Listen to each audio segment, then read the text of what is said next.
Over the years doing this channel, I've accumulated quite a vast collection of obscure and strange Japanese PS2 games that I really haven't had a chance to talk about, which is where this series comes in.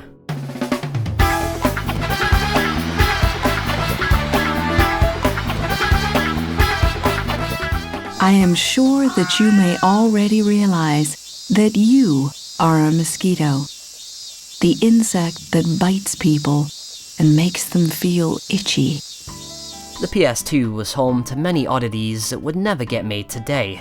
It's the kind of experimental weirdness you only see in indie games nowadays, but with a much larger production budget. The good old days. The Mr. Mosquito days. This is a game where you play as a naughty little mosquito terrorizing the Amada family by, what else, sucking their blood. It's a fairly mundane premise executed in the most memorable of ways. Each stage has you looking for the opportune moment to start sucking blood from one of the 3 family members. You can't just start sucking from anywhere though, it has to be one of the highlighted target points. Sometimes you reveal these spots by interacting with things in the room. Once you have your eyes on the prize though, you can zoom on in and start this tense minigame where you have to suck blood without them noticing. Suck too fast or too slow and their stress level will increase. Once their stress gets into the red, you have to quickly escape or risk being swatted, which is an instant game over. Alerting your prey outside of this though will result in battle mode, where you have to calm them down by hitting their pressure points. This part of the game is much more forgiving since you have an actual health bar. The gameplay can be super frustrating and hard to control at times, but it definitely grows on you. If the game had to survive on just this gameplay though, I'd probably be much more negative towards it. But Mr. Mosquito just has too much genuine charm. The literal fly on the wall premise is used to great effect to really get you to know these characters. You've seen them at their most vulnerable in their own homes. You hear them speaking to themselves and going about their daily activities. Before every stage, you also get these cutscenes where the family confers with each other and progressively gets more irritated by your presence. Listen, everyone! I'm certain that there is a mosquito in this house. We must work out a strategy immediately. Genichi, what are you doing? The way these cutscenes are delivered is emblematic of the game as a whole. Low budget, but creative. They're all huddled together and we only ever see the tops of their heads. A choice that was no doubt made so they didn't have to lip sync the dialogue. But it's also a creative quirk that takes something mundane and makes it more interesting. These cutscenes give context to the stages that immediately follow, but they also give us important insight into the family dynamic. Something that's absent from the stages themselves since they only ever feature one character per room. Perhaps for technical reasons. They show us their redeeming qualities as people, as well as their faults. I don't mind, just as long as you are safe. Genichi.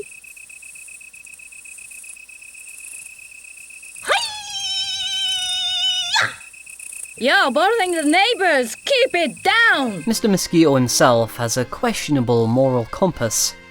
I mean sure, he needs to drink blood to survive, but he seems to get a little too much enjoyment out of seeing this family be torn apart.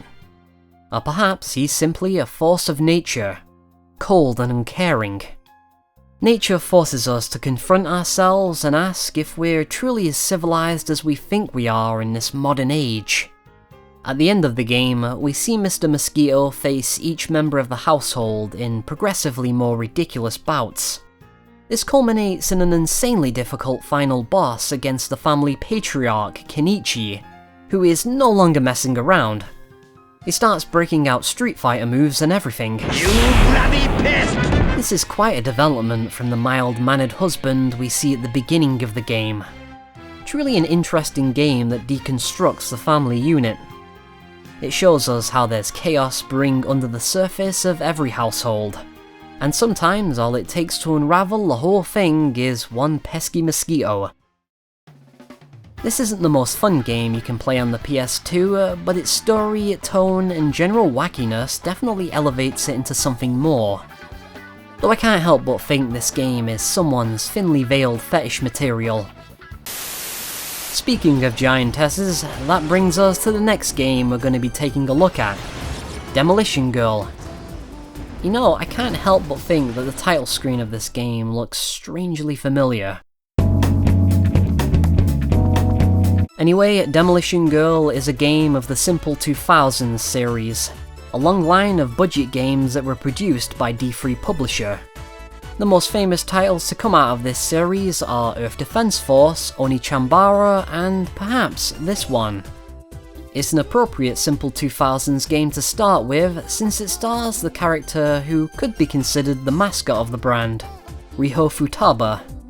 She's a gravure model that's appeared in a variety of D3 games, the first of which was a dating sim called Love Song's Idol Ga Classmate. In this game though, she's bitten by an alien jellyfish and is turned into a 50-foot ditz that is very easily distracted by her surroundings. While Riho is definitely the main character, she's not who the player takes control of. Depending on the mission, you take control of a helicopter, a jet, or a tank. Mainly the helicopter though. There's only 6 missions in the game, so we might as well go through them one by one. The first has you collecting research data on Riho's breasts, hips, buttocks, and face. Only in that exact order. The second mission is pretty similar, only this time you have to shoot her with anesthetic projectiles in the right areas. Which is easier said than done because the gameplay is, well, not good. The hit detection is terrible and the controls are incredibly stiff. Just trying to maneuver this helicopter into the right spot is a trial of patience. It doesn't help that she's constantly moving around and so is the area you're meant to hit. After she's been successfully anaesthetized though, we're treated to something completely different. It's just like Ace Combat, only with stiff and unresponsive controls. Next mission, it's back to the helicopter to fight the alien possessing Riho. Again, horribly sluggish controls and homing missiles that only seem to work when they want to. To make matters worse, this mission feels like it goes on forever and makes you clutch the controller in a really uncomfortable way. Fortunately, the next mission is perhaps the best in the game, but that's not really saying much. You take control of a tank, or at least its guns anyway. You have to shoot at Riho to make her stop before she escapes the area. You also have to make sure to shoot the things she's throwing at you out of the sky, and clear the road of obstacles. It's easy and boring, but at least it's not frustrating for once, which is more than I can say for the final mission. It's back in control of the helicopter, yet again, and this time you have to shrink Riho with an antidote and then shoot down the alien jellyfish. To give the design in this mission some credit, you're given sound cues for what attacks the jellyfish is using so you can avoid them while it's off screen. This mission kind of grew on me for that reason alone. Demolition Girl's main appeal lies in the fact that it evokes a 1950s B-movie while itself being what could be considered the video game equivalent of one. However, its charm wears thin pretty quickly. At the very least, it's aware of this and only takes about an hour or so to beat. But there are much better games you could be playing, even within the Simple 2000 series and its other offshoots. We're probably going to be seeing more of those in future episodes. But for now, let's move on to something different.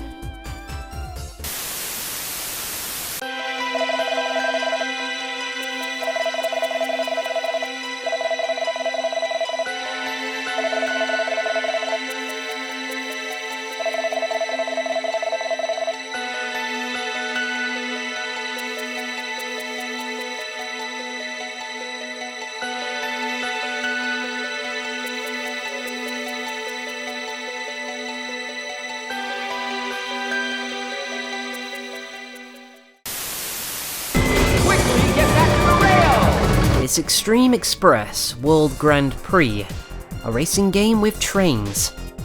You might be wondering how a mode of transport that only ever travels along a fixed path could ever be turned into a racing game. But to this game's credit, it found a way. The main challenge comes from travelling as quickly as possible without derailing on the tight corners. This is done by keeping the train's centre of gravity from tipping too far in either direction. If you do go off course though, you just have to shake the right analog stick and the train will magically find its way back to the rails. It's also possible to knock other trains off the rails by switching to their lane. The objective is to arrive at your destination before the other trains and come to a complete stop, which is always the hardest part of any train game, but here it's pretty easy. It's all very silly and arcadey. It's also quite a difficult game as well. While playing this, I could never quite get the hang of getting around these corners without derailing and also coming in first place. You can try to slow down or brake, but sometimes derailing just feels inevitable. This is on the normal difficulty though. Should you decide to switch it to easy, you don't have to worry about derailing at all. But this also turns it into the most boring racing game ever made. You just hold forward, and as long as you brake at the finish line, you'll win every single time. There's a surprising amount of trains to choose from, and some pretty good music in the stages. This is a fairly inoffensive game that's sure to scratch at least one person's niche at the very least. It's simple and charming.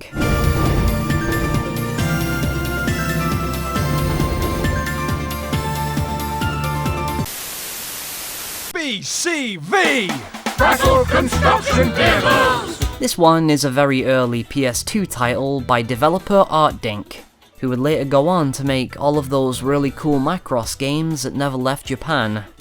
Well, BCV did leave Japan, but only got as far as Europe, I'm afraid.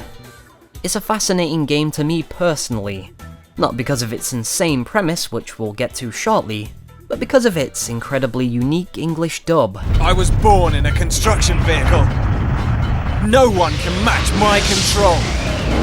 Ah! Look here! Who do you think I am?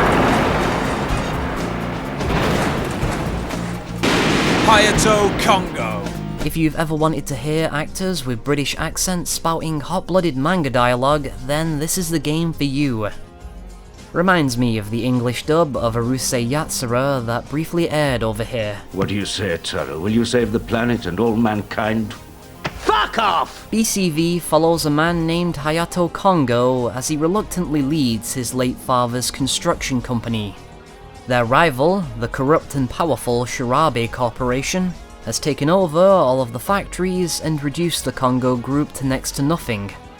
It's up to Hayato to put together a crew and challenge Shirabe's dominance.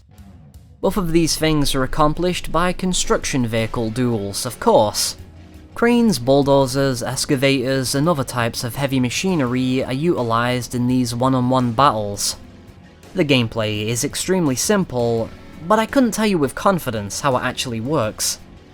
Okay, so you're able to attack from the front with the triangle button, and square and circle attack from the left and right side respectively. You also have a guard button.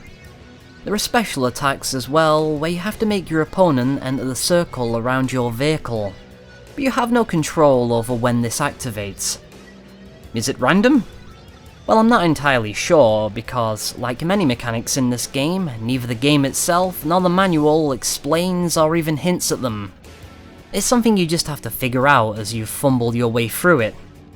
Eventually I hit a brick wall with this steamroller opponent, who is quite the difficulty spike. Money makes the world go round. He hits hard and will tear through your HP if you face him head on.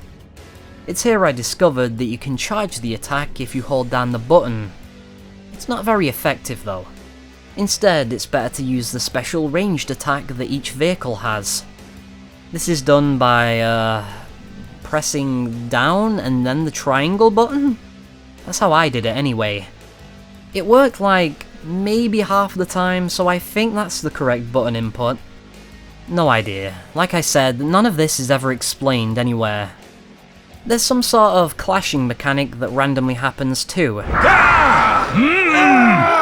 Come on! Come on! Come on! Come on! Come on! And this always ends with my opponent recovering a lot of health. Am I supposed to button mash here or something? I couldn't tell you. All I know for sure is that this steamroller is a huge pain in the ass, and the only reason I managed to defeat him is because he got stuck on this miniature nuclear explosion. The hit detection is questionable, and there's a shocking lack of feedback to most of your actions. It's just all around abysmal gameplay that could have easily been much better. The best parts are in its wacky story sequences that are straight out of a gag manga. The story is dumb but amusing and has some nice art and character designs. It's kind of a shame you have to suffer for its tedious gameplay to see everything it has to offer though. My advice: stick it on easy mode and make sure you abuse that down plus triangle attack I mentioned.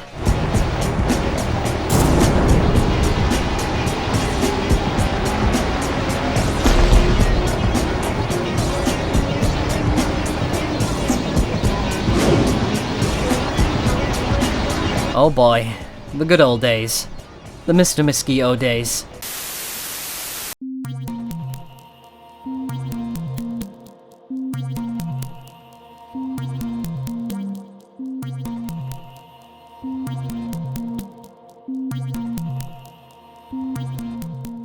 Amuro, I'm doing something extremely wicked.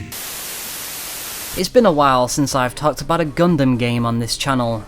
I actually talked about a whole bunch of them back in the day, but there's only so many times you can watch Lala die until it becomes kind of tiring, honestly. Nah, I'm kidding, I love these kinds of games. And I'm glad I was finally able to play this one in particular. Gundam: Encounters in Space. Encounters in Space, as its name suggests, deals exclusively in zero-G space missions. It's a good example of a game that doesn't bite off more than it can chew. It does one thing well, and it sticks to it. With that being said though, there's a hefty amount of variety on offer here. From 2 main story campaigns, missions that have you playing as a particular ace pilot, and even an RPG style mode where you can train your own mobile suit pilots for use in the versus mode. The gameplay is split into 2 main sections: Root Tube and Battlesphere. Root Tube has your mobile suit automatically moving forward on a predetermined path like a rail shooter. Remember the tornado sections from Sonic Adventure? Well, it's pretty much that. And just like in that game, these are used for more cinematic spectacle than anything else. Eventually though, you'll arrive at the main meat of the game, the Battlesphere, where you have full control over your mobile suit and can move in any direction. R1 is ascend, and R2 is, naturally, descend. I thought I should mention, considering this is from that era when Armored Core had that dumb control scheme where left equals up and right equals down. Very unintuitive. You have a main weapon, a sub-weapon, a beam saber for close quarters combat, and a special attack that uses a meter that will gradually fill over the course of the mission. The gameplay is pretty solid here, but it is hampered by all the typical issues that are inherent with these games. It can be hard finding your bearings when your only frame of reference is the vacuum of space, so you're mainly relying on your lock-on function to find your way around, and it can be a little clunky. It becomes increasingly difficult to use the more enemies that are around you. Sometimes you just want to focus on your main objective but can't seem to shake the small fry. Luckily, the game eases you in gently and gets you used to this with the white-based story campaign. I should expect this is a retelling of the last third of the original Mobile Suit Gundam anime, and has you playing as Amuro Ray in the iconic RX-78-2 Gundam. It's pretty slow but can tank a lot of damage and isn't destroyed easily. Usually these missions have a never-ending swarm of enemies, and encourages you to focus on destroying only your main objective. This is heavily contrasted with the second main story campaign, The Thoroughbred, which is actually a new story featuring original characters set during the 1-Year War. If the white-based missions were representative of the battles from the original Gundam, these ones feel more like later Gundam entries. You have to strike hard and fast because your mobile suit is nowhere near as durable. If you turtle up and try to shoot down enemies from afar, you'll quickly find yourself overwhelmed and will be dead before you know it. Ignoring your enemies and going straight for your objective is also discouraged, but shooting down other mobile suits does give you more room to breathe since there isn't an infinite supply of them anymore. Basically, you have to play in the complete opposite way as you did during the white-based missions. which can be quite a shock, but like I said, the different playing styles does add variety to what would otherwise be kind of repetitive gameplay. Personally, I found the Thoroughbred missions and their increased difficulty to be the highlight of the game, even if it is on the short side and only takes about an hour to beat. Besides this though, there are more than enough unlockable mobile suits, pilots, ace missions, and alternate endings to keep you busy for a while. It's not a great game or anything, but it's sure to satisfy the average Gundam fan. For the glory of Zeon, I will never let a punk like you beat me! Never!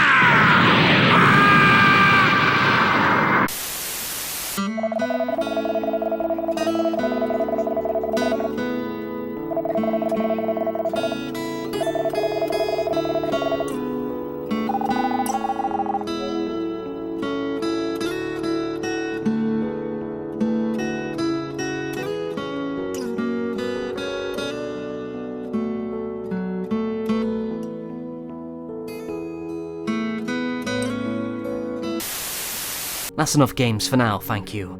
Let me know your favourite PS2 oddities in the comments section, and maybe I'll get around to them if I ever do another one of these. And don't be a smartass and write Persona 3. I'll be mad. I've been Snickety Slice, I'll see you around.